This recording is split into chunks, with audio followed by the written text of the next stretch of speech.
Tunay ngang damang-dama na ang diwa ng Kapaskuhan. Sa malamig na simoy ng hangin, uminit ang puso ng bawat isa sa pagsalubong sa dakilang kapistahan ng pagsilang ng ating manunubos. Isa sa mga tampok sa gabing ito ay ang pagkasalula ng panunuluyan na nagpapaalala sa atin ng tunay na dahilan ng ating pagdiriwang na siyang pinangasiwaan ng CWL Jr. ng ating parokya. Agad din naman itong sinundan ng banal na misa na pinangunahan ng ating kura paroko, Monsignor Filimon Capiral, kung saan hinigyang diin niya na ang Diyos ay lagi nating kasama sa lahat ng bagay sa buhay natin.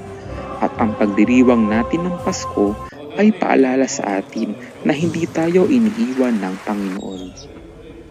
Sa gitna ng pagdiriwang, buong galak na inawit ng lahat ang papuri sa Diyos. Isang masayang hudyat na dumating na ang ating tagapagligtas. Tampok din sa misa ang masiglang pag-awit ng koro na lalong nagpatingkad sa diwa ng kapistahan. At bilang bahagi ng tradisyon, isinagawa rin ang paghalik sa imahe ng banal na sanggol matapos ang misa. Ang tunay na liwanag ngayong Pasko ay hindi nagmumula sa mga palamuti, kundi sa pagsilang ni Jesus sa ating mga puso.